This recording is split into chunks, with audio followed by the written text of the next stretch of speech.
Well, welcome in once again, everyone, to another Johnny Torch live broadcast. And we are here with you live once again here in stately Torch Tower. We're going to bring you, there we go. We're going to bring you Torch News Roundup number 296 today. And this is Johnny Torch Live number 262. So it's a kind of dour, rainy, typical weather for a springtime in New England.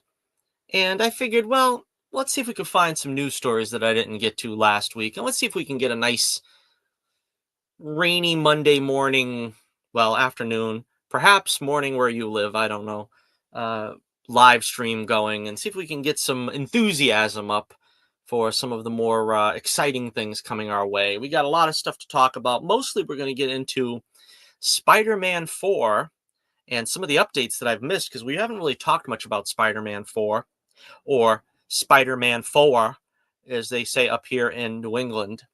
Spider-Man 4. But we're sitting here high atop the fair metropolis below in stately Torch Tower. And we're going to be with you for a little while here talking about the good stuff. Hopefully, I set up this transmission right to make sure it's going through. I'm not at all sure that it's going through. I think so, though. I think it says we're streaming, so I seem to have nothing but trouble with this new laptop, no matter how many laptops I've gone through.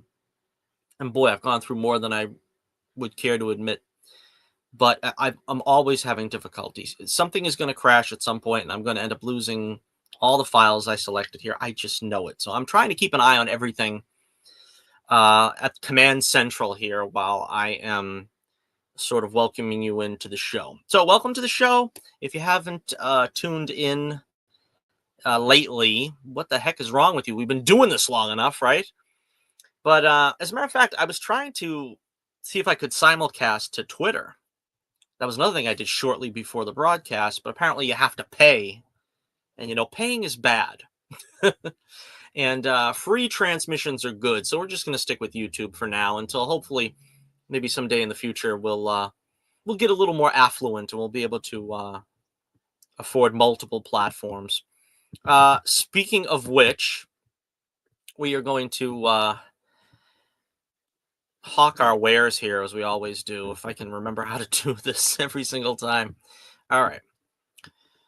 First up, before we get into the main thrust of the show, we have to talk Bullets Bourbon. Come on. We've been doing this for a long time.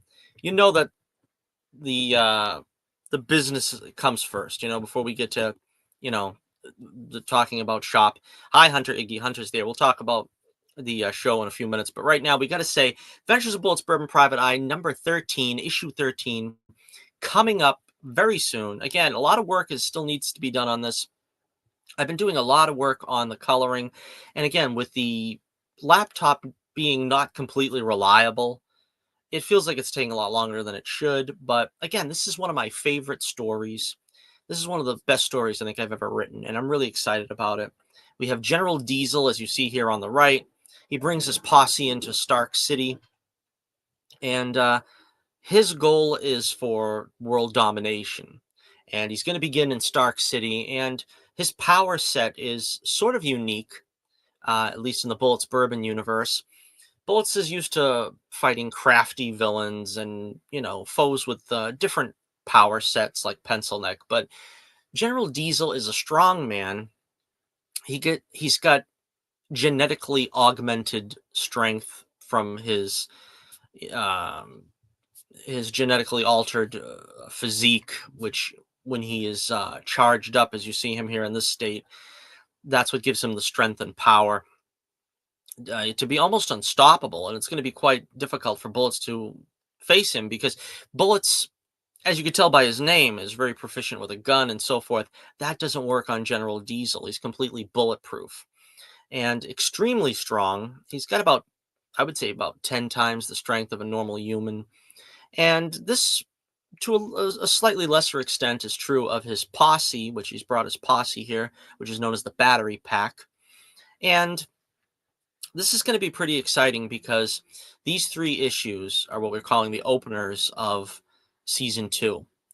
And we're hopefully going to be able to get through season 2 a little bit more faster than we have in recent years, because these issues take so much work. They take so long to come out.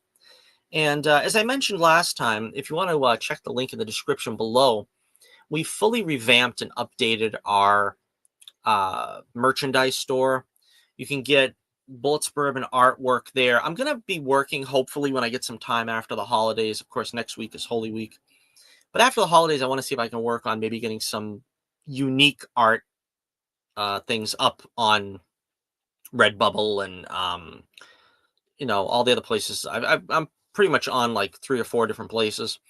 But we're going to try to get some unique artwork up there to do some kinds of T-shirts and glasses and mugs and things, stickers, stuff that, isn't available in the book or in the books.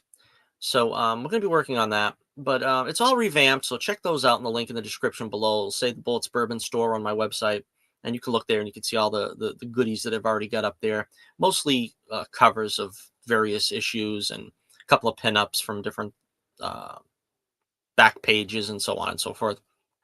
But if you want to help out this channel, if you want to see that I can continue to grow the channel, hopefully, make it big with, hopefully getting in more subscribers, and make sure you like, share, and subscribe. Let's see if we can get up to 400 subscribers by the end of the year. That would be nice, because we were on pace for that. And then, I don't know, somehow at the end of last year, we kind of stalled. But again, check out the link in the description below, and you can order Bullets Bourbon comics on Indie Planet. You can order them on Global Comics, and you'll get the digital download on Global Comics. Or if you belong to Global Comics, I guess you could read it there on your site. A couple of months ago, we did a free promotion there where you could read Bullets Bourbon for free, and we got a reader or two. That was kind of optimistic on my part to forge on ahead. But again, we need to, start building this audience here. We've been here for this year's beginning our 13th year at Bullets Bourbon Comics. I think we've done YouTube almost as long. Maybe I don't know. We've been here probably about 10 years at least at this point. So we'd like to get, some advancement here. So let's see if we can get things going, bring in some friends, get some subs going here. Make sure you like, share, and subscribe. And check out the latest issue of Bullets Bourbon, which is Nursery Crimes, which is the, I don't want to say the final showdown with Pencil Neck. I mean, he doesn't die. I'll let that spoiler out. But it's basically a very do or die session for Bullets, because Pencil Neck's powers return. And if you know anything about him, that's a very dangerous situation to be in. So check out the Adventures of Bullets Bourbon Private Eye, and let me know what you think of it in the comments below once you have perused it. And we will move on to our next topic. All right, let's see. Hunter, he's been very patient. Thank you, Hunter, for joining the show. One of our friends. Johnny Torch, what is your thoughts on James Gunn's Superman might get a new suit at the end of the movie by Jor-El? I was talking about this on Twitter just today. As a matter of fact, I got an image up here, so I want to put up there so you can see. Again, it takes me forever to do this, but yeah. A lot of people have been complaining about the Superman suit. I don't know. Honestly, to me, this is one of the best suits we've had since probably Dean Kane's. I mean, this is about as authentic a Superman suit as we find. And I don't know why people complain. Well, I know there's a lot of people that are, Snyderverse fans and so on and so forth, that they're not going to go into that good night quietly. But the biggest problem people have, I suppose, is the sort of I don't know, details here, the sort of 3D trailing of the arms and the torso here. I mean, that doesn't really bother me. When you think of what we had in the previous, let's say 2 films, Man of Steel and Superman Returns, those costumes were like very dark and very rubbery looking. They looked very artificial. I mean, people complain about this looking a little too padded, a little, a little artificial, maybe. Like you really can't tell his musculature if it's accurate or not, if it's real. But I mean, the colors are good. I think by the end of the film, I don't know if he will get a new costume, but I think certainly by the next film, they're probably going to take into account people's, tepid response at this costume and probably try to overhaul it a little. My problem is not so much with the costume. I think the S shield should look a little bit more pronounced. You really couldn't tell that was an S if you really weren't familiar with the character. I mean, if you didn't know it was Superman, you would probably say, "Oh, that's supposed to be an S." I would kind of like that tweaked a little bit more. I mean, it doesn't have to look exactly like the, Silver Age version, but as long as, it's tweaked a little bit so that you could see that it is an S, I would be happy. But yeah, I'm all for a costume evolving. I mean, as long as they keep to the traditional look, with the bright colors, the trunks, the belt, I'm happy if we just stick with this, but I would probably advocate for maybe a little bit more of an accurate costume for the next film. So, and again, I guess while we're on the subject of Superman, I can give my thoughts on the, what was it, a 5-minute tease, a 5-minute sneak peek or whatever. It's a scene basically from the movie, just cut out and put online. It was originally supposed to just um, play before Minecraft, I guess. And then it leaked online, which, it's going to happen. I mean, they were smart to just put it online because it's going to happen anyway. So you might as well authorize it and get, 50 million views on YouTube instead of, just letting a bunch of camera jockeys putting it up on Twitter.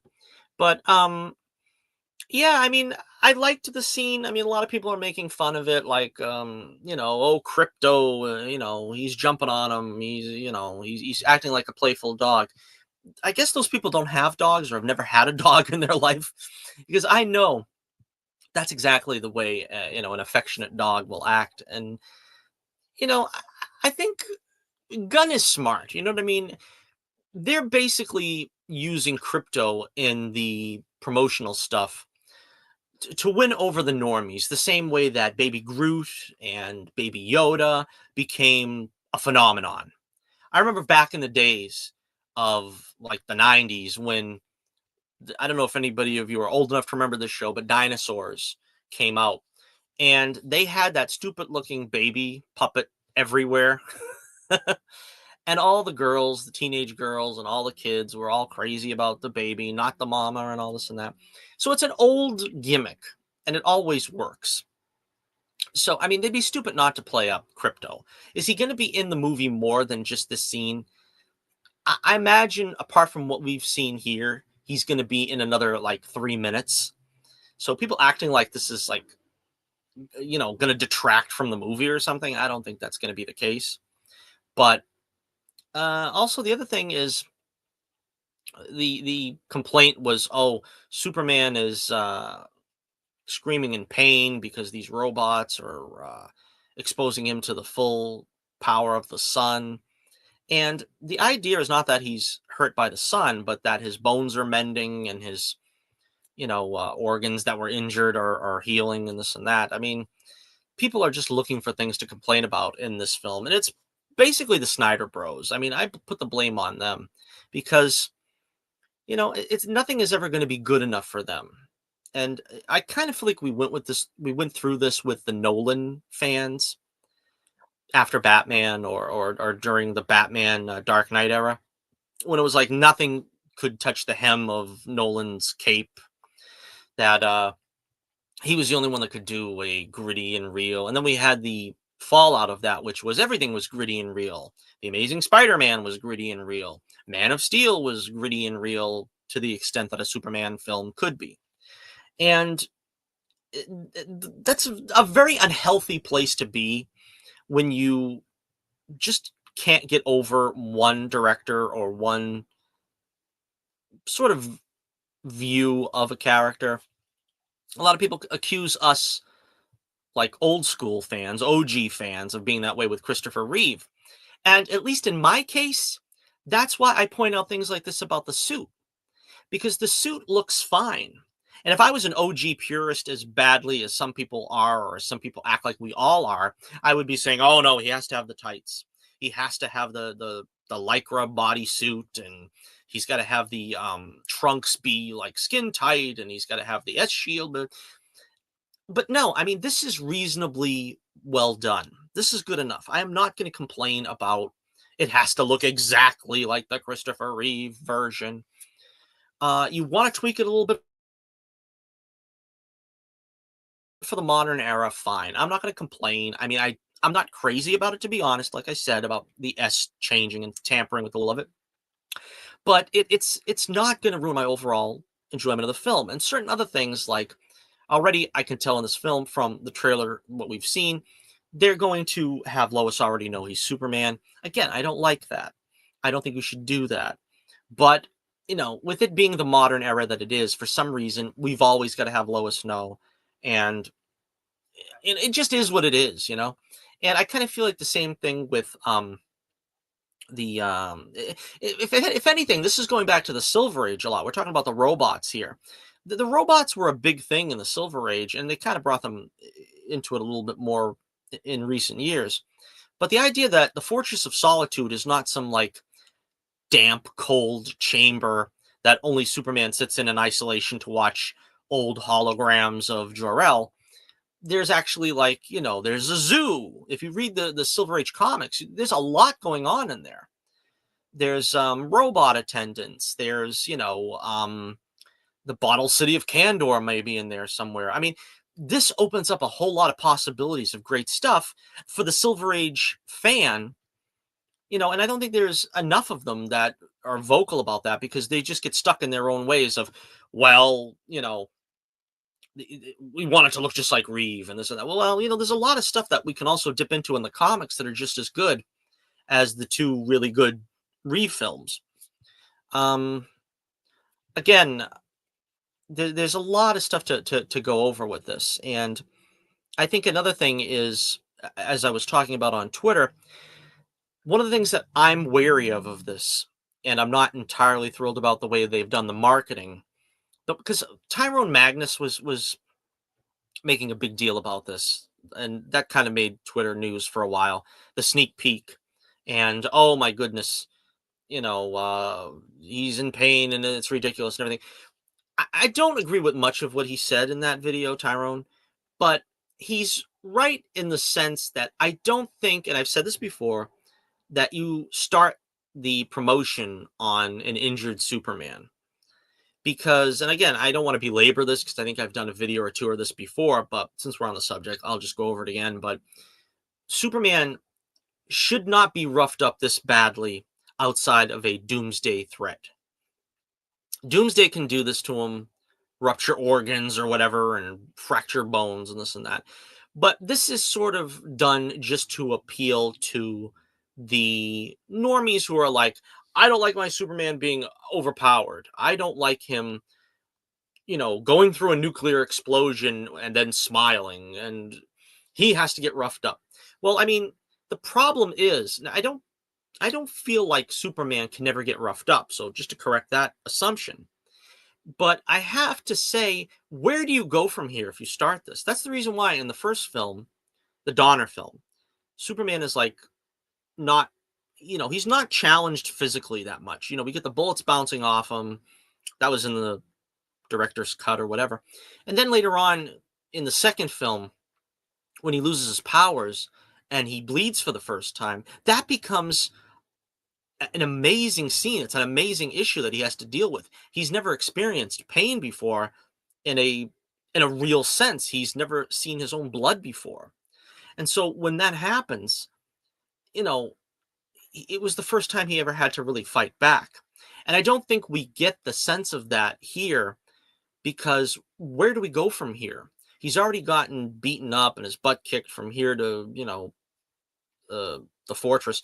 So what can really challenge him from here? Everything? I don't think, you should start at 11. You work yourself up.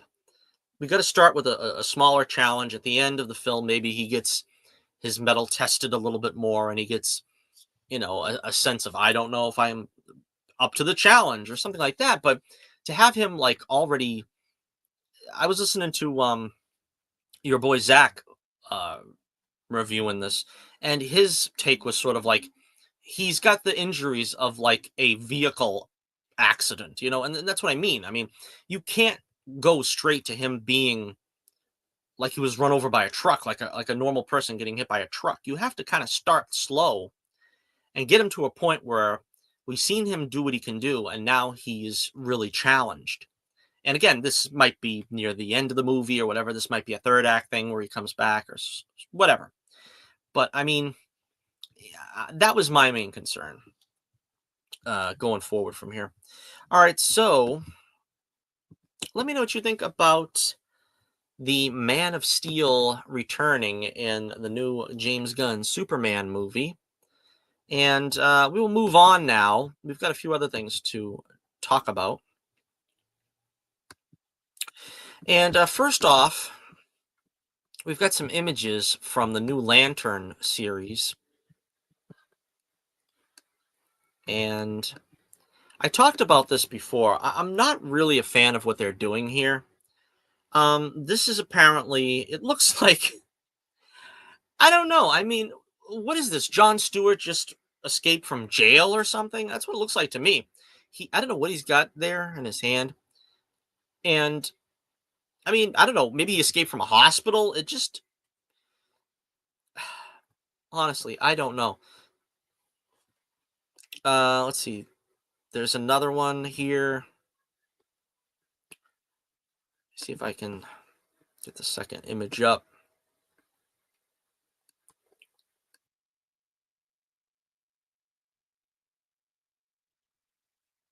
Okay, this is, again, this is really giving me headaches. I don't understand it.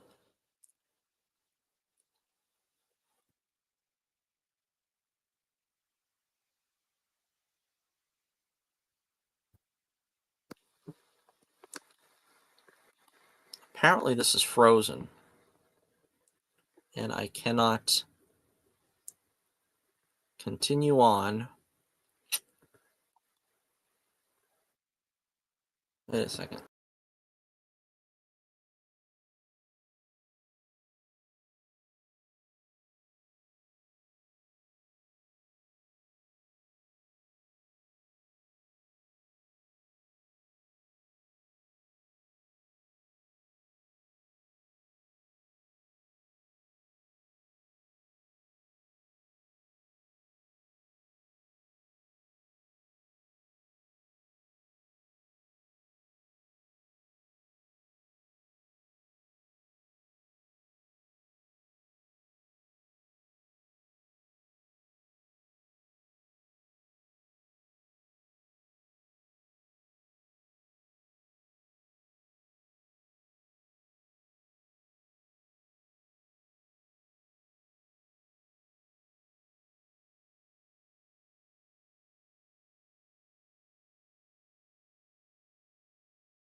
All right.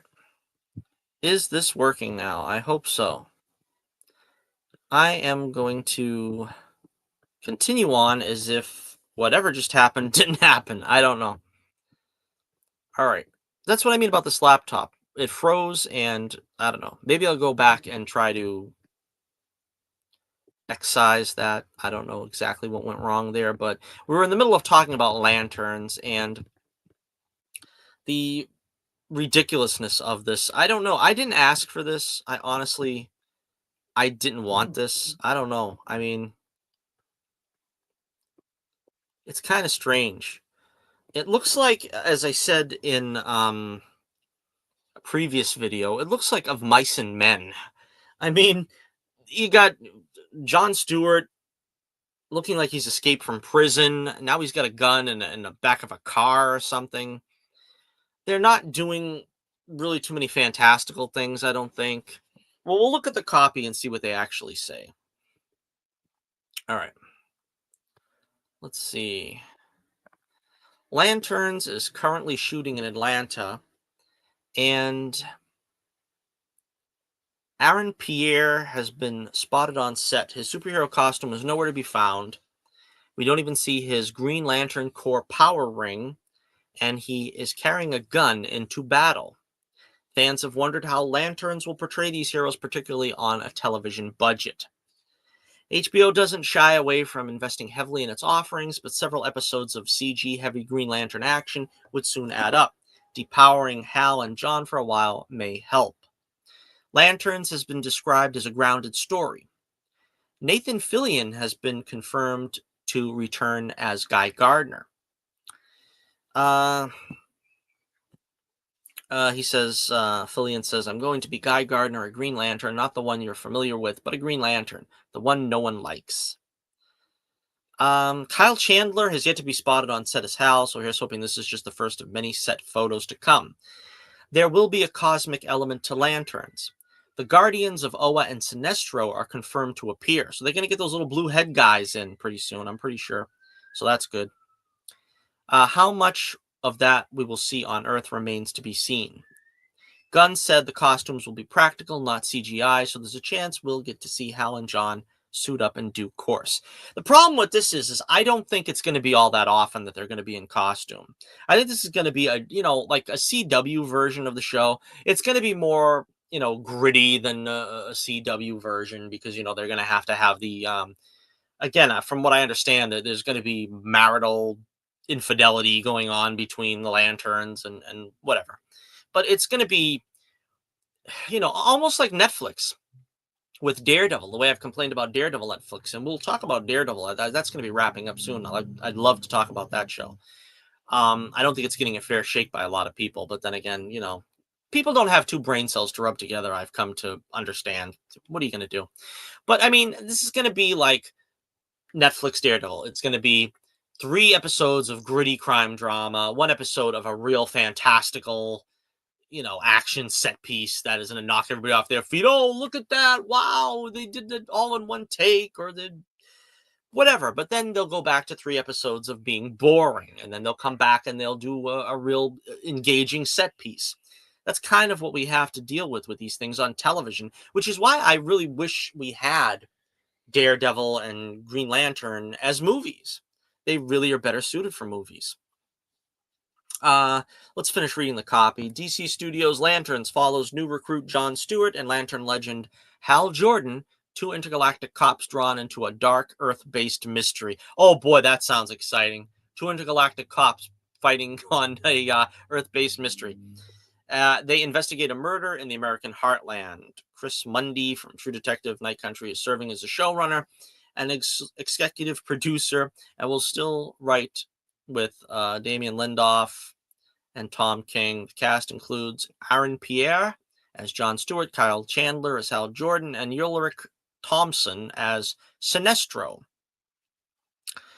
Lanterns is set to premiere in 2026. So again, I don't know. I mean, is this exciting to you? I mean, honestly, to me, no. But it's like, I feel like I said, this looks like it's Depression era. I mean, I don't know why. I mean, to me, I just think of Mice and Men, Tell me about the rabbits again, Hal. Tell me about the rabbits. There's going to be the rabbits and the waterfall and the trees. And I don't know. It just seems to me like this is some kind of, from the looks of it anyway, Prohibition era, like Midwestern Americana novel type storytelling. This does not look to me like intergalactic space cops and exciting, CGI events. How they're going to fit Nathan Fillion in this, I have no idea. I guess they're probably going to try to play him straight. But again, he's more of like a goofball character, so I honestly don't know. All right, we'll be back after these messages, and while I'm away, take a look at this.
right, we are back again, and that was pretty exciting, huh? Remember, you can check out The Adventures of Bullet's Bourbon Private Eye and the link to the description below. And while we are getting excited about that, there's something else that I'm interested in.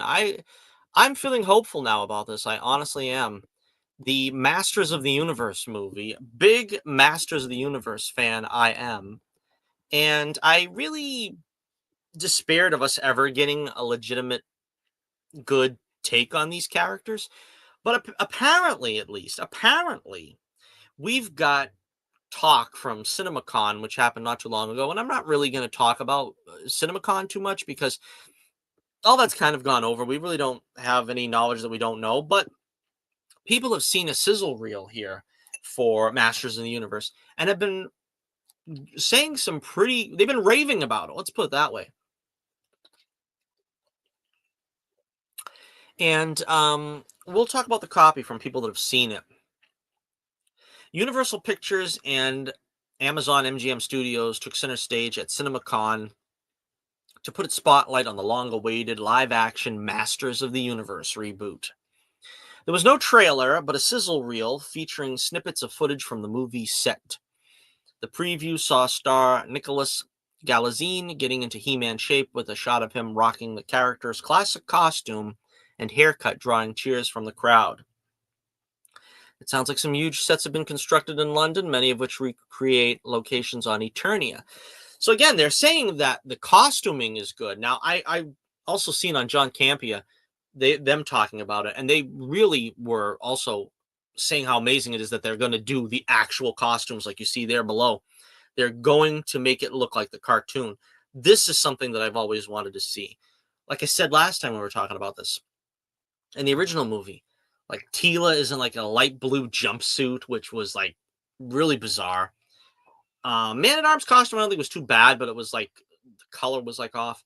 And then the sorceress wasn't wearing the feathered outfit and boots and whatever. So, I mean, that was disappointing. Though that aspect of it was disappointing. Now they got some race changes here. Again, the purist in me is not crazy about that idea, but at least it looks like they're trying to be faithful, at least aesthetically, with the costuming to the comics. Let's see. By the Power of Grayskull was heard at one point, and while there weren't too many talking points, Deadline described the sneak peek as follows. This is clearly the first tentpole take of the Mattel property with many of the characters, i.e. Tila, Man-at-Arms, Skeletor, looking exactly like the toys and then some. God knows when the studio will drop the reel, but we catch Jared Leto as Skeletor, Camila Mendes training with jump wires and running sideways, and Galitzine in full sword-swinging mode. The behind-the-scenes reel showed the massive castle sets being built with plenty of green screens. Looking at reactions on social media, there has been some feedback on Skeletor's appearance. It's said that he has blue skin and is jacked, but was only shown as a hooded figure with no face. The iconic villain's appearance will likely be fully CG, meaning the filmmakers weren't ready to show him remove that hood. It's the rebirth of this incredible world, said producer Jason Blumenthal. He later described this as rebirth of this incredible world and said the scale is massive. He noted, we're not making a cartoon here, we're making a live-action fantasy film. So, again, this sounds pretty exciting. I don't know. What do you think? Are you a Masters of the Universe fan? Are you a He-Man fan? Were you looking forward to this? I certainly have been for a long time. I mean, like I said, I liked the original movie. But again, this is a franchise that really you could do so many amazing things with. You've got the sword and sorcery type angle, you got some Lord of the Rings type, sets. You get the barbarian thing going. Jared Leto, I think, is superbly cast for someone as strange and bizarre as Skeletor. Not saying anything about him personally, but you've got some good looking chicks with Camilla and Allison Brie. I mean, it's just really exciting to be able to see this go on. If it is going to be that authentic, for it to go on that authentically. And I have heard, like I said, from a few other sources that, yeah, he's gonna look like He-Man. He's gonna have the He-Man outfit on. The sorceress is gonna look like the sorceress with the costume on. So again, this is really, really exciting for me to hopefully again, this is not going to take place on Earth as much as it did in the original version, the original film. But you know, I can't wait to see it. I'm really getting excited about it. Hopefully a trailer will drop. I don't think, let me look at the copy again. I don't think they say when it's no, there's no release date still. They're still working on this. I'm going to guess this is probably due for 2027, maybe. But again, very excited about this. And we'll talk about some more He-Man whenever some more He-Man news drops. Because, like I said, it sounds like it's shaping up to be something really good. As we were talking about earlier, well, let me know what you think in the comments below too. Are you excited about He-Man? Because I think a whole new generation needs to be introduced to it. Let's get on to our Spider-Man topic here. We've been saving Spider-Man for the end, and we're going to talk a lot about Spider-Man. Now, we were talking about Daredevil a moment ago. Daredevil Born Again, I'm really happy with it. I'm pleased with it. It's addressed a lot of the problems I think the Netflix show had. It's not perfect, and a lot of people are complaining about it anyway. Uh, but the things they're complaining about to me are problems that the show has had since the beginning. This show has been indicative of this Born Again has been indicative of the problems that the show has had in the past, such as too many talking heads, subplots that go on for too long. In a way, that's kind of happening here, but in a way, they've managed to curtail it because of the reshoots that they've done. I don't want to get into that too much again right now. I'm sure we got a lot of time to talk about that when I do the actual review, which probably won't be for too long from now. But Kingpin actor Vincent D'Onofrio recently spoke to Josh Horowitz and explained why he doesn't currently expect to bring his character into the new Spider-Man film.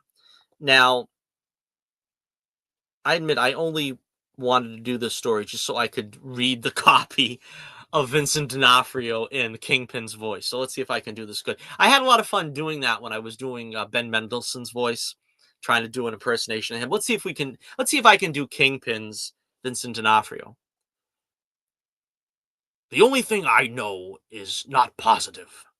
It's a very hard thing to do for Marvel to use my character. It's a very hard thing to do because of ownership and stuff. Right now, I'm only usable for television series, different kinds of series, whatever it is, but not even a one-off Fisk movie or anything like that. It's all caught up in rights and stuff. I don't know when that would work out, or if even would work out at all, actually.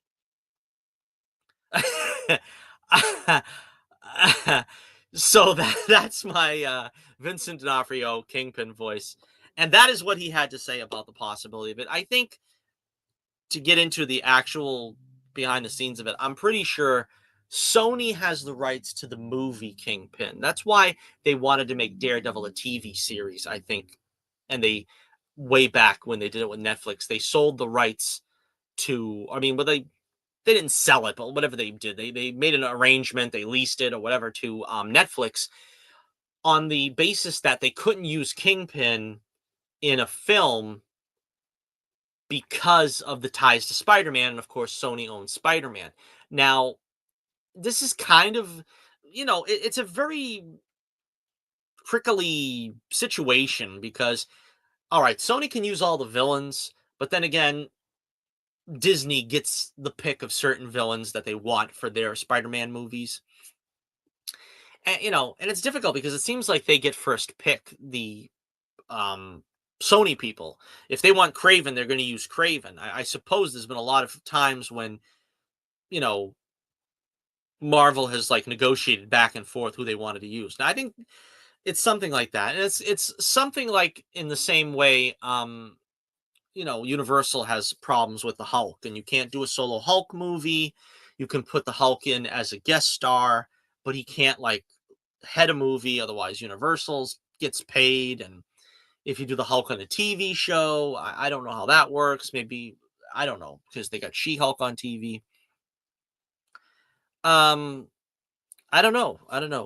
Last year, D'Onofrio said of a possible meeting with Spider-Man, "I think if the powers that be want that to happen, then it will happen, you know?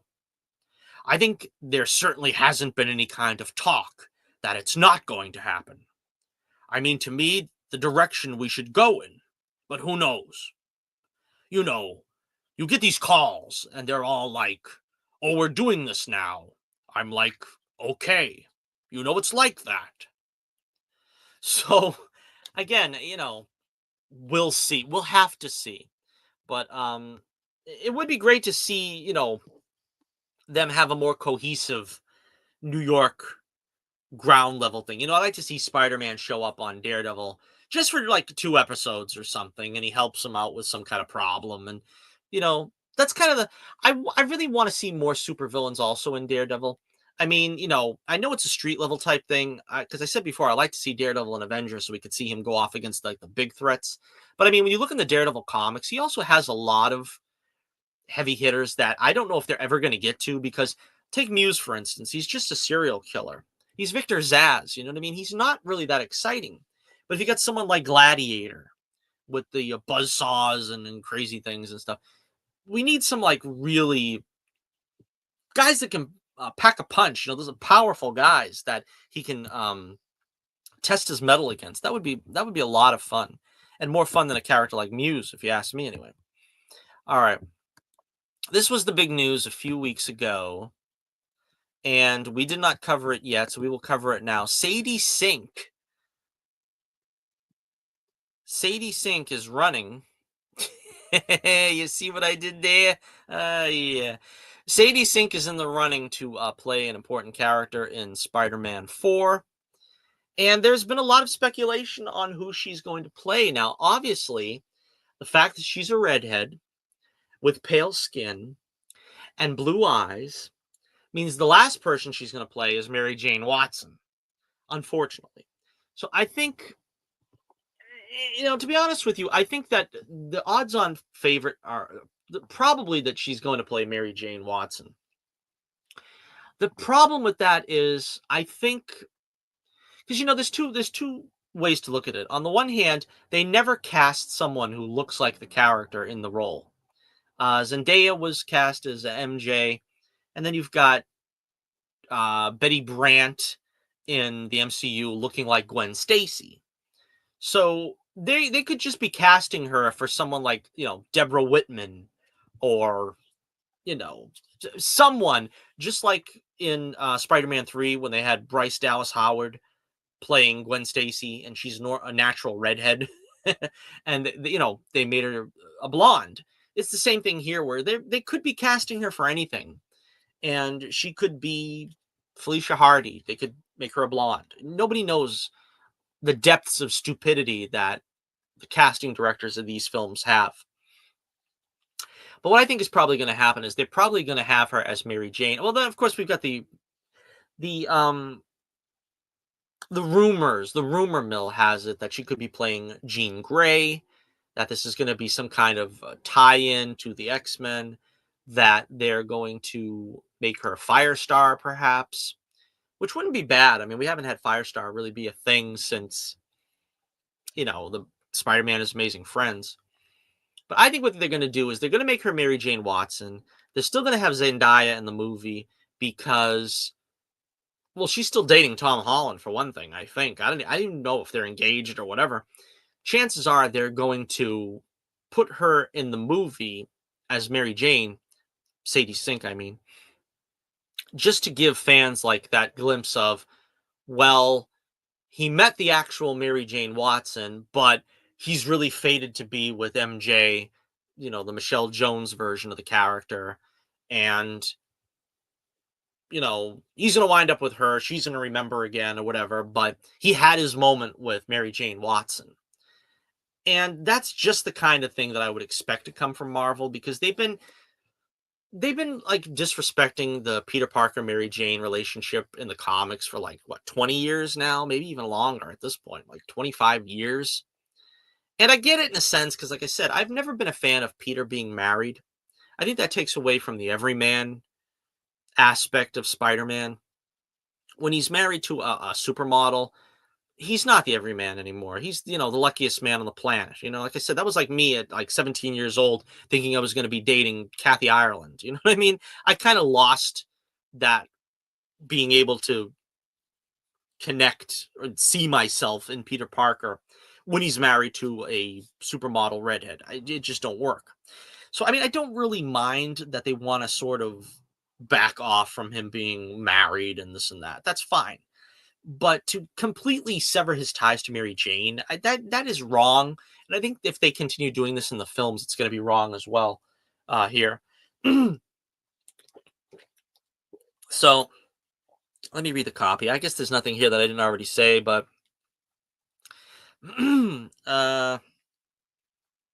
Spider-Man 4 is expected to include at least some multiverse elements. Sync could play a variant of Mary Jane from another reality.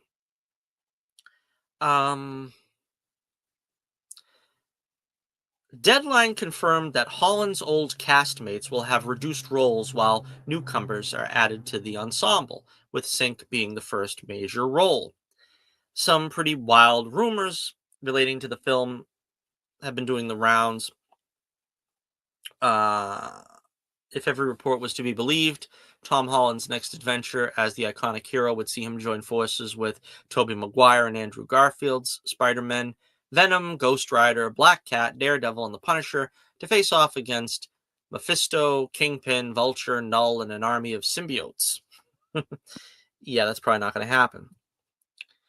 Holland said about the fourth Spidey movie in a recent interview, "We have the best in the business working toward whatever the story might be, but until we've cracked it, we have a legacy to protect.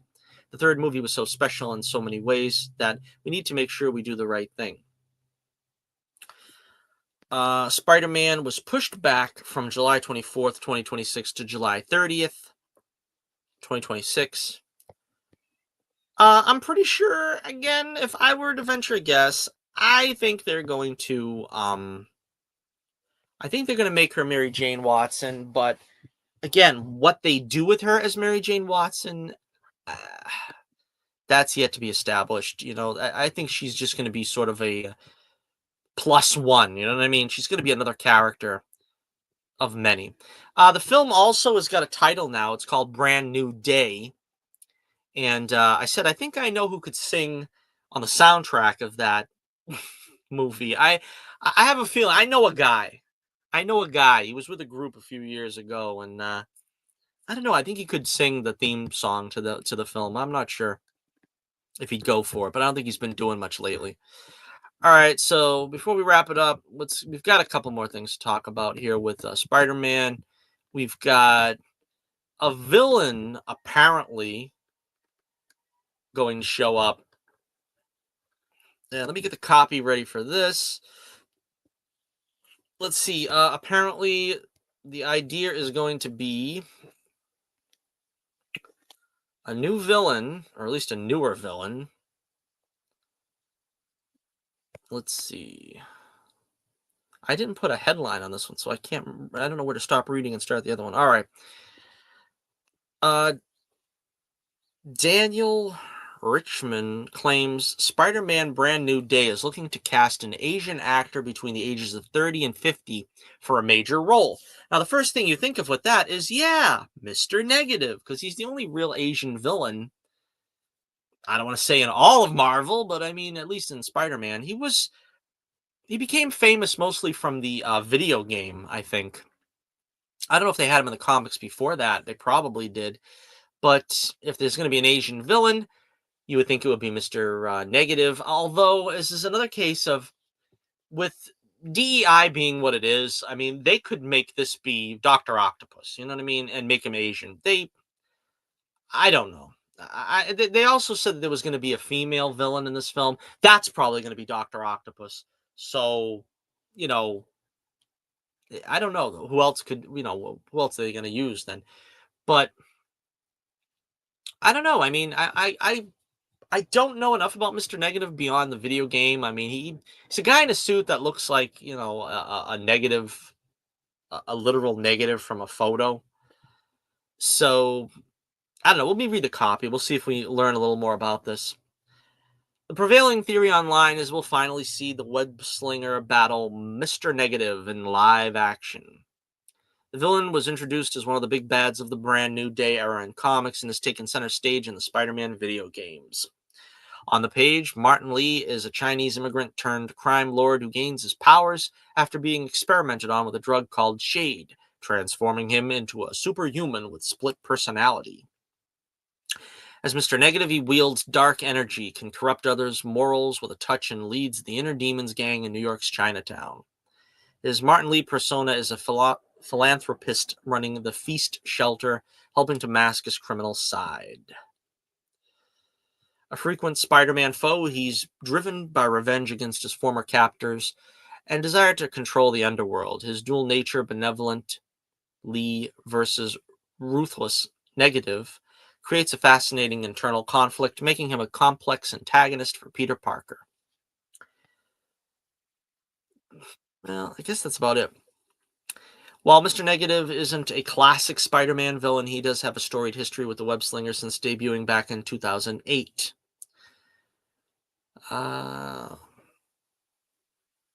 Spider-Man 4 is officially dated July 21st, 2026, with Shang-Chi and the Legend of the Ten Rings director Destin Daniel Cretton helming a script penned by Chris McKenna and Eric Summers, which could see the return of Shang-Chi as a guest star. Would you want to see him cross over with Spider-Man?